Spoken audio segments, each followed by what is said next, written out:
Shalom anggota KUL Rayon 17 yang dikasihi oleh Tuhan Yesus. Malam hari ini kembali kita berjumpa. Kita akan beribadah kepada Tuhan Yesus.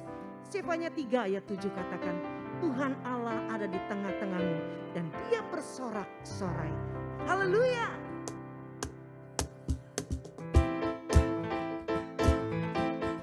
Mari umat Tuhan bersama-sama kita bertepuk tangan.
Jemaatku yang dikasihi oleh Tuhan Yesus, biar ini menjadi satu komitmen kita bersama untuk selama-lamanya sampai selama-lamanya. Hanya Yesus Tuhan yang kita sembah. Mari bersama-sama kita naikkan pujian ini. Tuhan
bersama-sama katakan,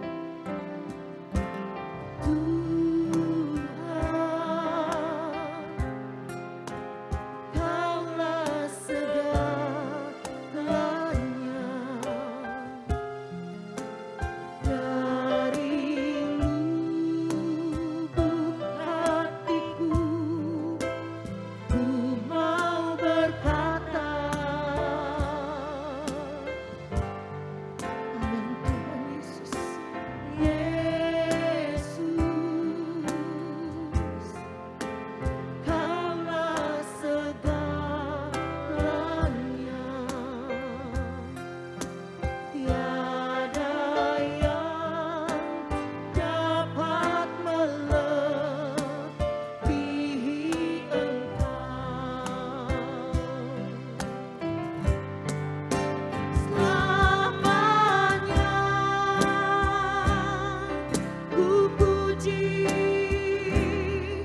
ku sembah Yesus.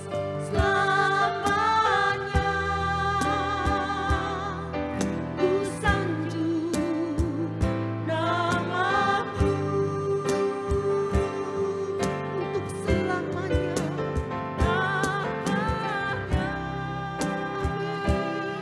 Tekadku senangkan Engkau selamanya. Kaulah segalanya. Mari dengan segenap hati kita katakan, selamanya ku puji, ku sembah Yesus. Selamanya ku sanjung namamu. Selamanya tekadku senangkan Engkau selamanya. Kaulah segalanya. Mari kita sembah Dia. Oh, ralabashanda, ralapatakaya, ralapakaya, ralabaralabarala. Untuk selama-lamanya kami mau terus menyembah Engkau Tuhan. Untuk selama-lamanya sampai selama-lamanya kami mau terus senangkan hati Tuhan. Dan biar malam hari ini Engkau menemukan setiap hati-hati yang terus mencari Engkau lebih lagi Tuhan. Oh, ralabashanda, ralabaralabaralabaralabaralabaralabaralabaralabaralabaralabaralabaralabar. Kerinduan kami hanya untuk senangkan Engkau lebih lagi Tuhan. Syadaralabaralabaralabaralabaralabaralabar. Syadaralabaralabaralabaralabaralabaralabaralabaralabar. Untuk selama-lamanya kami mau terus tinggikan Engkau dalam hidup kami. Sebab Engkau layak untuk kami tinggikan. Sebab Engkau layak untuk menerima pujian penyembahan dari kami umat-umat-Mu.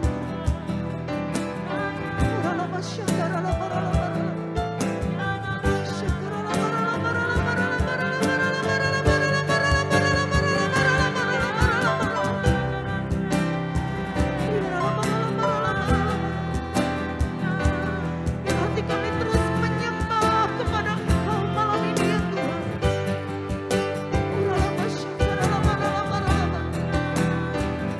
Mari anak Tuhan bersama katakan selamanya. Selamanya ku puji, ku sembah Yesus. Selamanya ku sanjung namamu. Ini janji kami selamanya. Tekadku senangkan Engkau selamanya. Kaulah segalanya. Mari umat Tuhan sambil bangkit berdiri. Selamanya ku puji, ku sembah Yesus. Selamanya ku sanjung namamu. Katakan selamanya. Tekadku senangkan Engkau selamanya. Kaulah segalanya.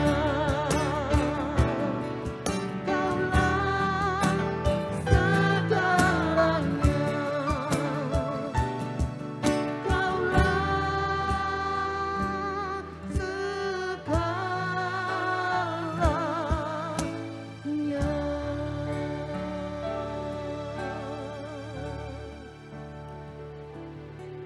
Amin. Mari Bapak dan Ibu, saya ajak kita sama-sama berdoa terlebih dahulu sebelum kita mendengar akan firman Tuhan. Bapak, kami datang ke hadapan hadirat-Mu ya Tuhan, kami mengucap syukur atas segala anugerah, kebaikan-Mu, kesempatan yang Engkau berikan atas setiap kami untuk datang beribadah di Kul gabungan ini ya Tuhan. Dan kami sudah memuji dan menyembah Tuhan, kami terlalu percaya dikala setiap pujian yang kami naikkan ke hadapan hadirat-Mu, itu boleh menjadi menyenangkan hati Tuhan, menjadi satu dupa yang harum di hadapan Tuhan, sehingga yang sakit sudah disembuhkan, yang lemah sudah dikuatkan, yang berbeban berat Tuhan sudah angkat beban setiap kami. Dan sebentar Tuhan kami akan mendengar firman-Mu, biarlah kiranya urapan dan kuasa ada atas setiap kami, dan terlebih daripada itu atas hamba-Mu ya Tuhan. Sembunyikan hamba-Mu di belakang salib-Mu, ambil alih firman-Mu pada hari ini. Roh Kudus, sampaikan apa yang menjadi isi hati-Mu buat setiap umat-Mu yang sudah hadir di Kul gabungan ini.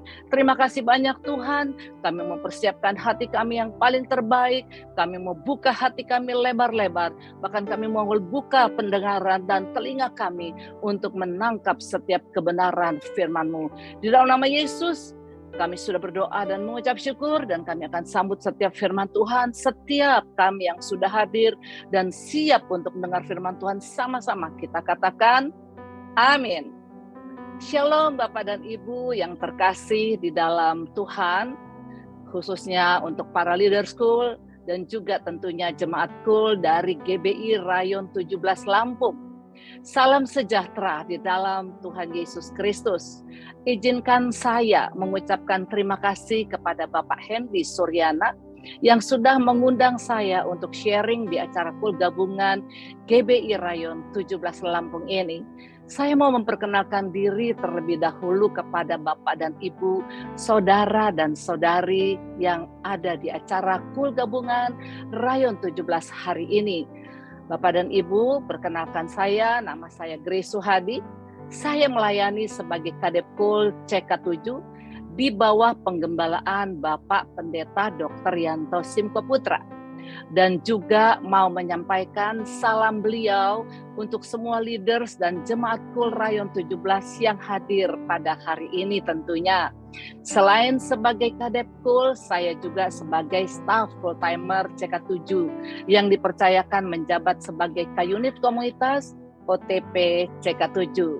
Dan Bapak dan Ibu, saya membawahi 3 bidang sebagai Kayunit Komunitas, yaitu pertama Kul. Tentunya kita semua tahu apa itu Kul ya. Community of Love, kumpulan keluarga daripada anak-anak Allah. Dan yang kedua adalah GBA. Apa sih GBA? Secara singkat saja, GBA adalah gemar baca Alkitab yang ada di dalam gereja kami untuk membawa semua jemaat dan khususnya juga jemaat Kul membaca firman Tuhan setiap hari lewat WhatsApp group. Di sana ada para PIC yang akan memandu dan menuntun. Dan yang ketiga adalah Dead for Life Indonesia. Dead for Life Indonesia adalah kumpulan para pria di sana. Nah, Bapak dan Ibu, perkenalkan juga pribadi saya. Saya mempunyai 2 orang anak, 2 mantu, dan 4 orang cucu. Cucu saya sudah lumayan besar. Yang pertama sudah 19 tahun seorang wanita. Yang kedua sudah 17 tahun seorang pria. Dan yang masih kecil-kecil adalah 2 pria. Dan suami saya yang terkasih sudah Tuhan panggil pulang ke surga 19 tahun yang lalu. Nah, itulah sedikit perkenalan dari saya supaya Bapak dan Ibu juga bisa mengenal siapa saya.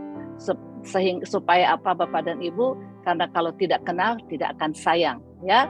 Jadi Bapak dan Ibu tidak akan menjadi asing dengan saya tentunya. Hari ini Bapak dan Ibu, saya ingin memperkatakan bahwa dalam hidup kita ini selalu membutuhkan pertolongan Tuhan, betul? Dalam segala keadaan kita sangat perlu. Kita mau tidur, kita bangun tidur, kita mau pergi bekerja, kita sangat perlu pertolongan Tuhan. Apalagi ketika mengalami hal-hal yang sulit, kita lebih perlu pertolongan Tuhan. Kalau yang hari-hari saja seperti biasa, kita sangat perlu pertolongan Tuhan untuk dijagai, dilindungi, bahkan diberkati. Untuk keluarga, untuk bisnis, dan untuk usaha kita diberkati oleh Tuhan. Nah, apalagi Bapak dan Ibu, kalau kita mengalami banyak hal, pergumulan, kesusahan, mungkin kesakitan yang kita alami, kita sangat-sangat perlu pertolongan Tuhan. Tuhan Yesus pernah ada dan pernah datang 2000 tahun yang lalu ke dalam dunia ini untuk merasakan kesusahan manusia. Maka Yesus tahu apa yang kita juga manusia sedang rasakan hari-hari ini. Apalagi ketika kita mengalami masa-masa pandemi selama 2,5 tahun, bukan masa yang mudah. Ada begitu banyak kesukaran-kesukaran yang dialami oleh anak-anak Tuhan. Kehilangan orang-orang yang kita kasihi, kehilangan pekerjaan, bahkan kita kehilangan harta dan semua yang kita miliki ketika masa-masa yang sukar ini. Meskipun hari ini itu pun belum berlalu, tetapi kita terlalu percaya Tuhan yang sudah menolong sampai hari ini. Kita bisa ada, kita masih hidup, kita masih bernafas, kita masih bisa memuji, menyembah Tuhan, kita masih bisa menikmati setiap berkat Tuhan. Itu hanyalah anugerah Tuhan. Kita bisa melewati masa-masa yang sukar selama hampir 3 tahun. Dan kita terlalu percaya Bapak dan Ibu, pasti di tahun-tahun yang ke depan kita tetap ada dalam penyertaan Tuhan. Amin. Nah, masalahnya kita sebagai anak-anak Tuhan, kita suka ragu kepada Tuhan yang kita sembah. Apakah Tuhan masih mau menolong kita? Kita lebih mudah beriman bahwa Tuhan Yesus menyelamatkan dan memberikan kita hidup yang kekal. Ketika kita menerima Yesus sebagai Tuhan dan Juru Selamat secara pribadi, kita percaya bahwa Yesus pasti menyelamatkan kita dan kita pasti akan masuk surga. Dibanding ketika kita mempercayai Yesus adalah Tuhan, waktu kita menghadapi pergumulan kita sehari-hari, pencobaan yang selalu menekan kita setiap waktu. Nah, Bapak dan Ibu, tidak berlama lagi tema firman Tuhan pada hari ini, the power of miracles on your hands, atau kuasa mujizat di tanganmu. Nah, mari kita lihat satu tokoh dalam Alkitab agar Bapak dan Ibu juga mengerti bahwa sesungguhnya ada kuasa di tangan kita sebagai anak-anak Allah. Ketika Tuhan memanggil Musa, nah ini adalah tokoh yang saya maksudkan, yaitu Musa. Ketika Tuhan memanggil Musa untuk membebaskan bangsanya dari perbudakan di Mesir, atau bangsa Israel untuk keluar dari Mesir. Waktu Musa diminta oleh Tuhan membawa bangsa ini keluar dari negeri Mesir, Bapak dan Ibu, bangsa Israel, dan dia menolak apa yang menjadi panggilan Tuhan. Dia berkata, dia tidak punya apa-apa. Dia tidak punya kemampuan, dia tidak ada fasilitas, dia tidak ada keterampilan khusus yang dapat diandalkan untuk membawa bangsa Israel yang besar ini keluar dari Mesir, atau dia menghadapi Raja Firaun. Akibatnya apa yang terjadi, Bapak dan Ibu? Musa enggan menerima panggilan itu dan selalu berdalih kepada Tuhan. Nah, karena Musa merasa tidak punya kapabilitas untuk tugas besar yang Allah percayakan itu, sebab dia merasa dia tidak pandai dalam berkata-kata. Tetapi Allah tidak menanggapi apa yang menjadi kekhawatiran Musa. Kerennya Tuhan kita ya. Ia malah balik bertanya kepada Musa, apakah yang ada di tanganmu, Musa? Lalu Musa menjawab bahwa dia hanya punya satu tongkat di tangannya. Allah menyadarkan Musa bahwa Allah dapat menggunakan apa yang Musa sudah punyai, bukan apa yang belum ada atau akan ia miliki. Sepotong kayu di tangannya yang berfungsi sebagai tongkat gembala ternyata menjadi alat Tuhan untuk melakukan mujizat. Nah, Bapak dan Ibu, mari saya ajak membaca firman Tuhan terlebih dahulu di dalam Keluaran 44 ayat 2. Dan lalu kita akan membaca Keluaran 4 ayat 7. Saya akan bacakan, Bapak Ibu akan menyimaknya baik-baik. Keluaran 4 ayat 2 berkata seperti ini, Tuhan berfirman kepadanya, apakah yang ada di tanganmu itu? Jawab Musa, tongkat. Tongkat cukup buat Tuhan untuk melakukan mujizat. Tongkat cukup apa yang ada di tangan Musa. Lalu Keluaran 4 ayat 7 saya juga akan bacakan Bapak dan Ibu. Dan bawalah tongkat ini di tanganmu yang harus kau pakai untuk membuat tanda-tanda mujizat. Buat Tuhan sebatang tongkat di tangan Musa sudah cukup Bapak dan Ibu. Dengan sebatang tongkat yang dimiliki oleh Musa, Tuhan akan pakai sebagai alat yang luar biasa di tangan. Kita semua tahu ada begitu banyak mujizat yang Tuhan lakukan lewat kehidupan Musa dan Harun tentunya. Ya, karena Musa menolak waktu Tuhan panggil, lalu Tuhan meminta Harun, kakak abangnya, untuk menjadi penolong. Dan itu Tuhan lakukan kepada Musa, yaitu mujizat-mujizat lewat tangan Musa. Dan kita juga tahu bahwa Tuhan melakukan banyak hal lewat tongkat Musa yang ada di dalam tangannya itu. Nah, yang saya mau bicarakan hari ini di sini adalah Bapak dan Ibu, yaitu sekarang ini apa yang ada di dalam tanganmu. Kami hamba-hamba Tuhan, teman-teman dan keluarga sekalipun tidak ada yang tahu apa yang menjadi kesusahanmu. Tapi hari ini saya mau kasih tahu, ada satu oknum yang mengetahui, yaitu Yesus. Nah, saya mau katakan Tuhan Yesus sangat tahu apa yang terjadi di dalam kehidupan Bapak dan Ibu. Itu sebabnya dia tanya hari ini kepada Bapak dan Ibu yang sudah hadir di KUL gabungan Rayon 17 Lampung ini. Apa yang ada di dalam tanganmu? Ketika engkau sedang terpuruk di dalam ekonomimu, ketika engkau sedang bangkrut, ketika engkau mendapat PHK, ketika engkau divonis oleh dokter sakit dan hidupmu tinggal beberapa waktu saja. Seperti tidak ada jalan.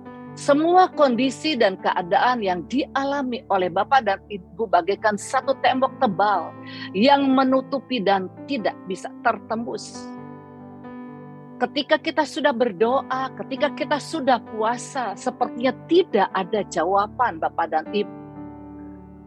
Tuhan tanya sama Bapak dan Ibu dan jemaat KUL, ketika engkau mengalami ini semua, apa yang ada padamu hari ini? Mari kita masuk kepada dalam poin yang pertama Bapak dan Ibu. Saya hanya ada 7 slide hari ini. Poin yang pertama adalah tentang iman. Ya, poin yang pertama adalah tentang iman. Ibrani 11 ayat 1 saya akan bacakan dan Bapak Ibu tolong menyimaknya baik-baik. Iman adalah dasar dari segala sesuatu yang kita harapkan dan bukti dari segala sesuatu yang tidak kita lihat. Kita mungkin sekarang ini sudah bangkrut, boro-boro modal lagi untuk usaha, mungkin sudah kehilangan pengharapan. Karena sudah berdoa dan sudah puasa seperti tadi saya katakan, kok enggak datang pertolongan? Kok enggak datang jawaban Tuhan? Nah, kalau kita ditanya hari ini apa yang engkau punya, ya pasti kita akan menjawab, saya sudah tidak punya apa-apa lagi. Tapi hari ini Tuhan cuma mau ingatkan kita, Bapak dan Ibu yang terkasih, apa yang ada padamu cukup untuk menjadi modal mujizat terjadi. Tanpa modal uang, semua free. Tuhan hanya minta satu, yaitu iman. Kenapa Tuhan hanya minta iman pada hari ini? Karena Tuhan sedang meminta iman yang sungguh-sungguh tanpa kebimbangan. Seringkali kenapa kita tidak mengalami pertolongan Tuhan secara instan yang kita mau? Seringkali seperti kita tidak mengalami pemulihan secara cepat seperti yang kita mau. Kita berdoa sih, kita ibadah, kita bahkan puasa. Tetapi kenapa saya bagaikan menghadapi tembok yang tebal? Kenapa doa-doa saya seperti tidak dijawab? Bapak dan Ibu, seringkali masalah, problema dan pencobaan itu selalu menekan atau menghimpit kehidupan kita. Kita punya pundak terasa begitu berat ketika kita sedang mengalami yang namanya masalah. Ketika kita sedang mengalami yang namanya kesusahan. Kita merasa begitu terhimpit sampai kita lupa dengan iman kita yang sungguh-sungguh. Kita memang berdoa, kita memang puasa, tetapi kita sudah kehilangan iman. Karena seringkali ketika kita habis berdoa sama Tuhan, atau katakan kita sedang menyerahkan masalah kita sama Tuhan, tetapi kita nggak percaya bahwa Tuhan mampu untuk menjawab setiap doa dan masalah kita. Di sana ada titik kebimbangan. Inilah yang menyebabkan doa kita tidak terjawab. Dan hari ini saya mau katakan, kalau kita berdoa tanpa sedikit pun ada yang namanya kebimbangan. Iman adalah senjata kita sebagai anak-anak Allah. Iman adalah modal mujizat untuk kita menerima pemulihan, baik ekonomi, keluarga, ataupun mujizat kesembuhan bagi sakit penyakit kita. Ketika kita berpaling menghampiri Allah dalam doa, kita harus percaya bahwa Allah ada. Saya mau bersaksi Bapak dan Ibu. Pada waktu saya dan suami baru menikah, suami waktu itu awalnya bukan seorang anak Tuhan. Mereka dari keluarga Buddha. Saya menikah di usia 18 tahun. Jadi saya itu waktu pun tidak terlalu mengerti yang namanya gelap dan terang tidak boleh menjadi satu. Tetapi oleh anugerah Tuhan, waktu kami menikah, suami saya, singkat cerita saja, suami saya akhirnya bertobat dan menerima Yesus sebagai Tuhan dan Juru Selamat. Bahkan dia setia untuk melayani Tuhan sampai dia menjadi seorang hamba Tuhan yang terpanggil, menjadi seorang gembala dari salah satu gereja itu waktu, dan kami bersama-sama melayani di bawah daripada naungan Pak Niko. Nah, Bapak dan Ibu, satu kisah di mana mama mertua saya divonis oleh dokter menderita satu sakit penyakit yaitu kanker tulang yang tidak bisa sembuh, sudah dibawa ke berbagai tempat, berbagai dokter sudah dibawa ke luar negeri bahkan untuk diperiksa. Vonisnya sama, bahwa hidupnya tinggal 3 bulan lagi. Bapak dan Ibu, mertua saya adalah orang bukan beriman, bukan orang percaya. Keluarga besar dari suami saya juga adalah orang-orang yang tidak kenal akan Tuhan. Ketika vonis ini datang, saya mulai berpikir, tidak boleh mama mertua saya meninggal dalam kondisi dia tidak kenal Tuhan. Karena saya rindu sebagai anak mantu, dia juga boleh menerima Yesus sebagai Tuhan dan Juru Selamat pribadi. Tetapi apa mau dikata, mereka adalah orang-orang yang keras, yang sangat menolak yang namanya Yesus. Dan tidak suka juga dengan yang namanya orang Kristen. Jadi ketika kondisi ini ada, saya mulai bingung dan saya mulai coba berbicara kepada suami saya. Singkat cerita, saya bilang bagaimana kalau kita doain mama untuk supaya dia bisa terima Yesus sebagai Tuhan dan Juru Selamat. Nah, saat itu saya belum mengerti cara memimpin doa untuk menerima Yesus. Jadi perlunya kami memanggil seorang hamba Tuhan. Tetapi sebelum kami memanggil seorang hamba Tuhan, tentunya saya perlu izin dari mama mertua saya terlebih dahulu. Nah, saya datanglah ke rumah mertua saya. Nah, itu waktu Bapak dan Ibu, kondisi mertua saya, mama mertua saya sudah semakin kritis. Perutnya sudah menjadi bengkak karena dia tidak bisa buang air ke belakang selama 2 minggu. Dan juga kakinya kiri kanan, kalau Bapak Ibu mau tahu, pinggulnya ini sudah copot. Ya, pinggulnya sudah tidak ada di sangkutnya dan itu sudah lepas.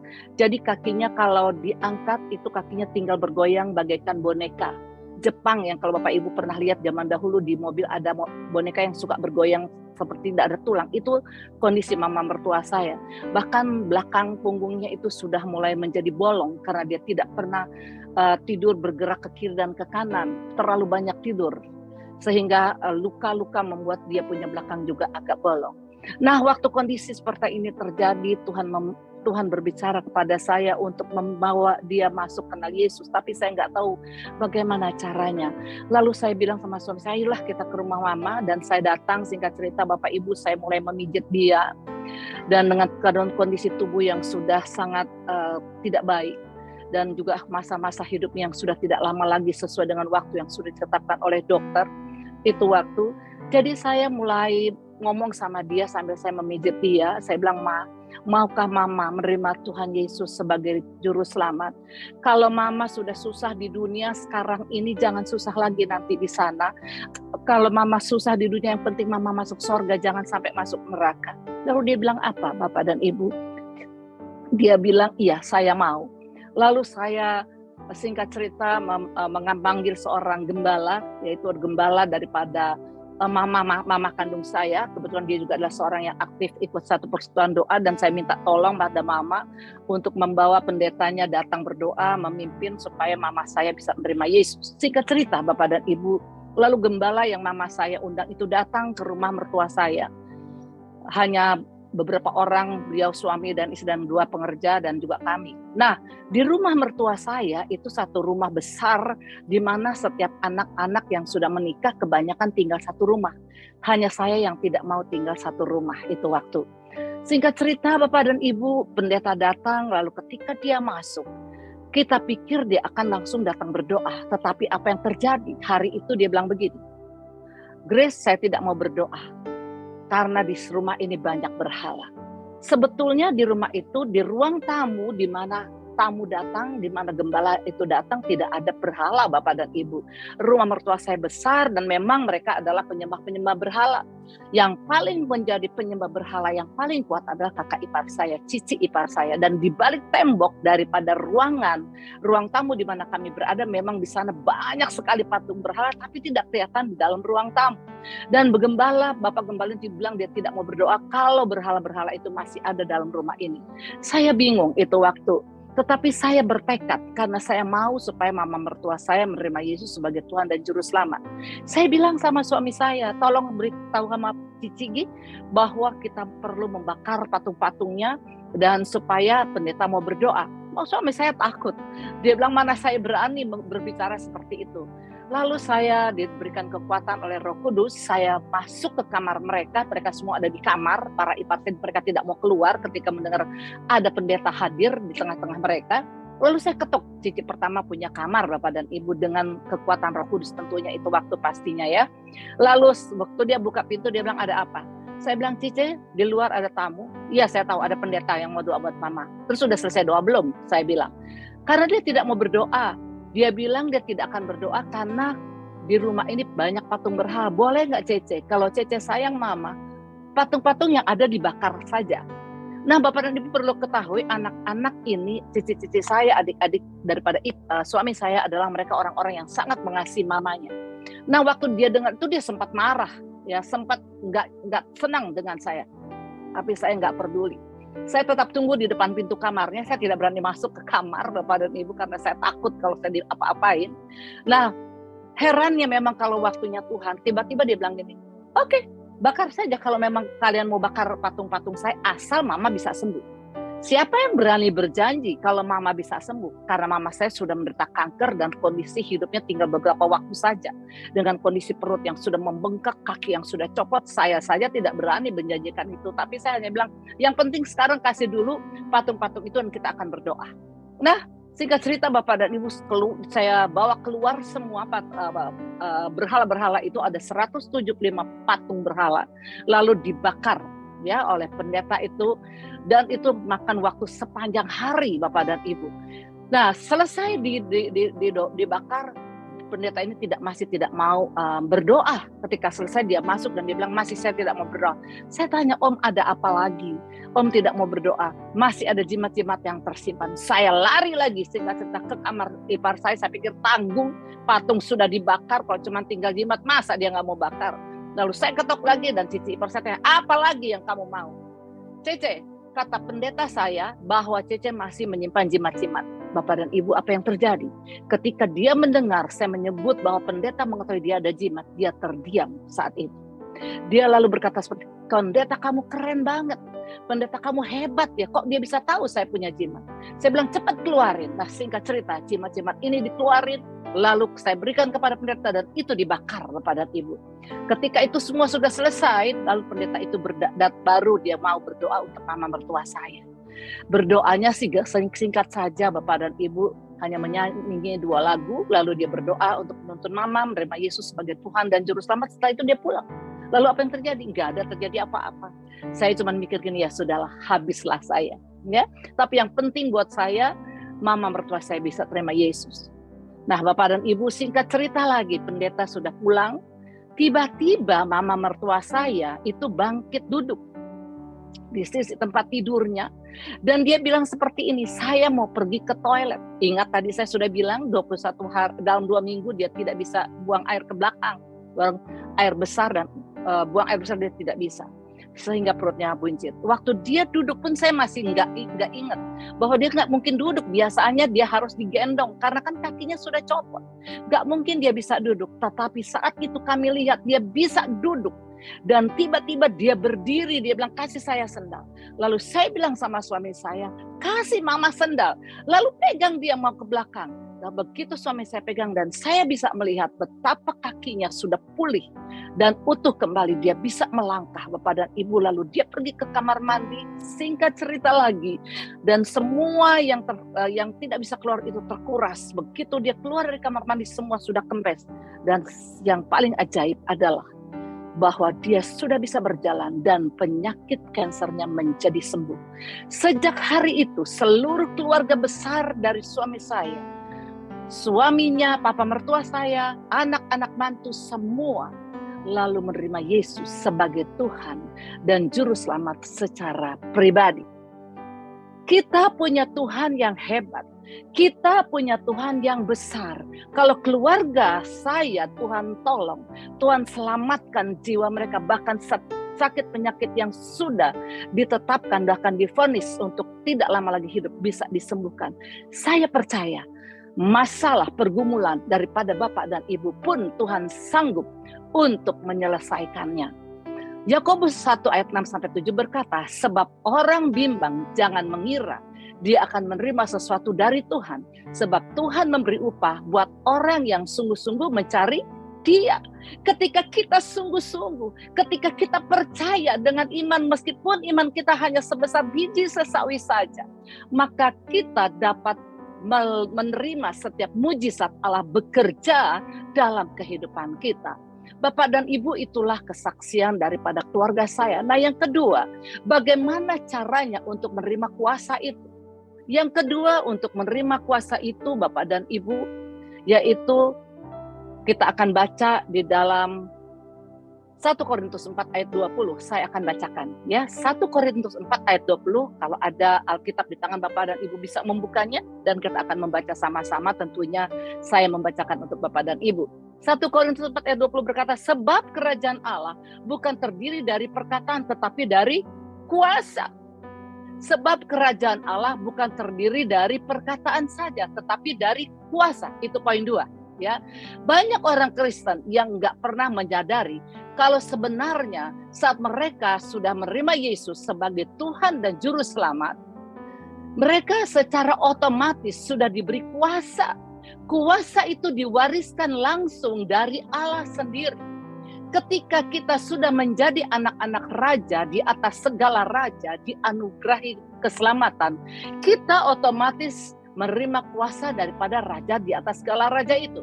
Setiap kita hanya perlu mengakses saja kuasa tersebut, sehingga apapun yang kita ucapkan dan lakukan bukan hanya menjadi perkataan, tetapi menjadi satu kuasa.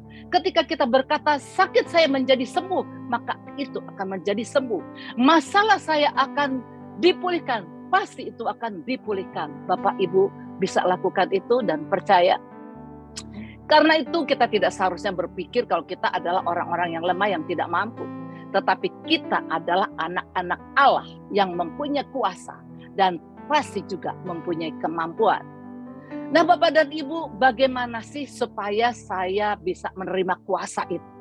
Poin yang ketiga daripada khotbah saya pada hari ini, yaitu bagaimana kita menerima kuasa sebagai anak-anak Allah. Nah, Bapak dan Ibu, saya akan membacakan Kisah Rasul 1 ayat 8a. Saya akan bacakan, Bapak dan Ibu menyimaknya. Tetapi kamu akan menerima kuasa kalau Roh Kudus turun ke atasmu. Kita sebagai anak-anak Allah akan menerima kuasa jikalau Roh Kudus turun dan memenuhi dan menguasai kehidupan kita. Maka kita akan menjadi anak-anak yang akan pasti diubahkan. Poin yang pertama, ketika kita sudah menerima Roh Kudus di dalam kehidupan kita, yaitu hidup kita pasti akan diubahkan. Bapak Ibu percaya? Nah, kalau ada yang belum diubahkan sampai hari ini, coba cek apakah engkau sudah penuh dengan Roh Kudus. Kalau engkau sudah penuh Roh Kudus tapi engkau juga belum diubahkan, coba cek apakah engkau sungguh-sungguh sudah percaya dan sudah mengikuti apa yang Roh Kudus mau. Nah, yang kedua, hidup yang sudah dipenuhkan Roh Kudus adalah hidup yang selalu sesuai dengan firman Tuhan. Tidak lagi menyukai yang namanya kepalsuan. Tidak lagi menyukai yang tidak benar, yang tidak suci, dan yang menyeleweng. Ya, kita punya kuasa untuk mendoakan orang sakit. Itu adalah poin yang ketiga. Ketika kita sudah penuh dengan Roh Kudus, kita punya kuasa untuk mendoakan orang sakit menjadi sembuh dan yang rusak bisa dipulihkan. Amin. Bapak Ibu percaya? Bapak Ibu mempunyai kuasa seperti itu. Ingat, ketika Petrus dipenuhkan oleh Roh Kudus, dia pertama kali dia dipenuhkan Roh Kudus, dia memberitakan firman 3.000 orang bertobat loh.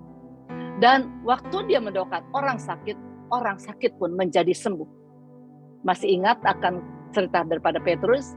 Nah, apakah kita di zaman sekarang ini bisa melakukan ini? Ya tentu kita pasti bisa. Karena kita adalah anak-anak Allah yang diberikan kuasa yang sama. Yang paling terpenting kita mempunyai iman yang tanpa kebimbangan sama sekali. Itu saja yang paling terpenting. Itu adalah senjata mujizat yang ada di tangan kita, yaitu iman yang tidak terisi sedikit pun oleh yang namanya kebimbangan. Bagian kita adalah menggunakan kuasa itu untuk menyatakan kehendak Tuhan di bumi sama seperti di surga atas kehidupan kita dan tentu juga atas kehidupan banyak orang yang kita temui dan kita layani. Jadi sekarang apa yang menjadi pergumulan dan kesusahanmu Bapak dan Ibu yang terkasih? Apa yang menjadi penderitaanmu hari ini? Di tanganmu masih ada kuasa. Di tanganmu ada power yang bisa meraih mujizat Allah bekerja, yaitu imanmu. Pakai itu untuk menjadi satu akses menerima mujizat Allah pada hari ini. Pakai kuasa itu di dalam doa-doamu dan ambil alih segala hal yang menjadi hakmu sebagai anak-anak raja di atas segala raja dan Tuhan di atas segala Tuhan. Nah, Bapak dan Ibu, saya percaya hari ini apapun yang menjadi pergumulan kita, apapun yang menjadi percobaan kita, apapun yang engkau sedang alami dalam kesusahan hidupmu, yang orang lain tidak tahu tetapi Tuhan tahu, tetapi tetap dibutuhkan yang namanya kuasa dari kehidupan ini, yaitu iman atau percaya yang tidak ada sedikit pun kebimbangan. Percayalah, setiap masalahmu, setiap penyakitmu pasti akan menjadi sembuh secara mujizat. Bahkan masalah ekonomimu akan segera dipulihkan. Amin Bapak dan Ibu. Kita akan masuk ke dalam rangkuman firman Tuhan pada hari ini, yaitu hanya ada 3 pesan firman Tuhan. Poin pertama, Tuhan bertanya, apa yang ada dalam tanganmu, pakai itu. Yang kedua, punya iman, itu adalah modal menerima mujizat. Amin.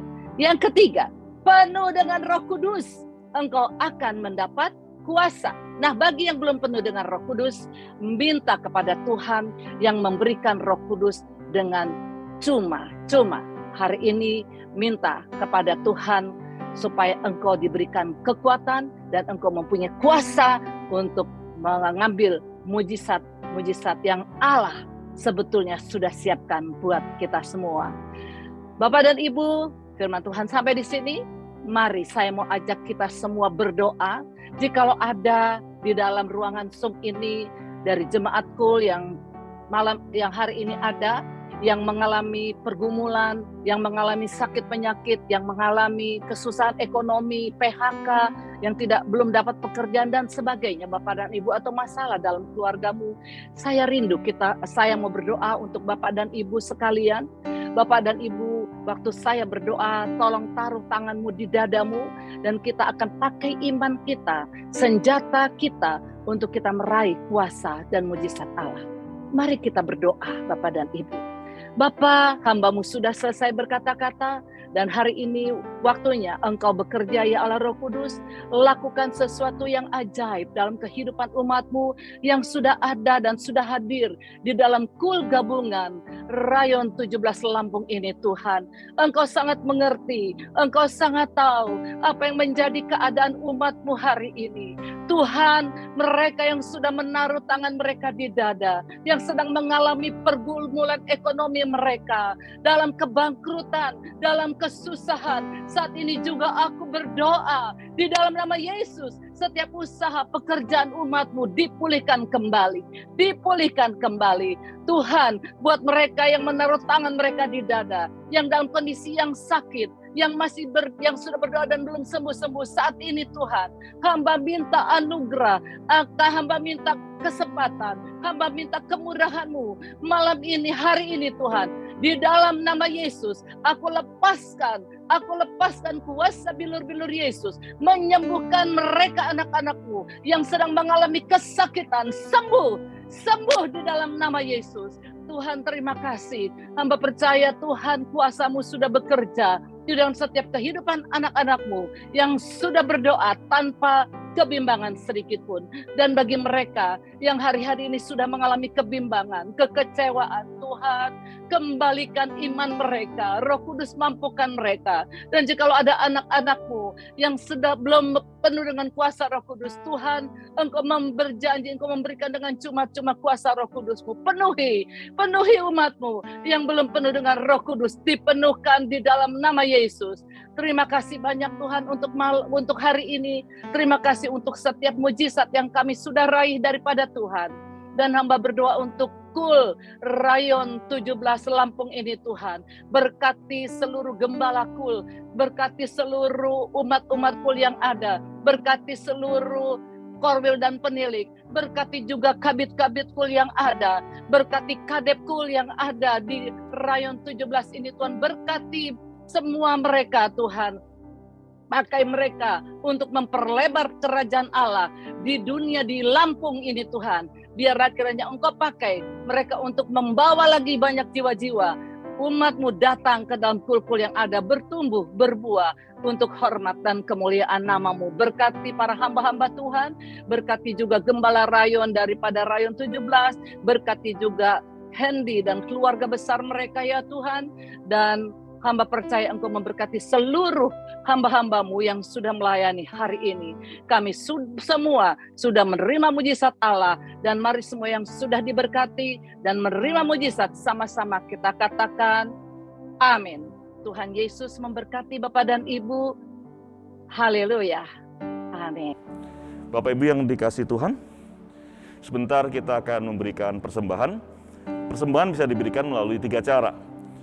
Cara pertama, Bapak Ibu bisa melakukan transfer rekening pada nomor-nomor yang ada pada layar Bapak Ibu sekalian. Adapun cara kedua, Bapak Ibu bisa melakukan scan pada QRIS yang juga ada pada layar Bapak Ibu sekalian. Dan cara ketiga, Bapak Ibu bisa memasukkan persembahan Bapak Ibu ke dalam amplop persembahan atau amplop apa saja.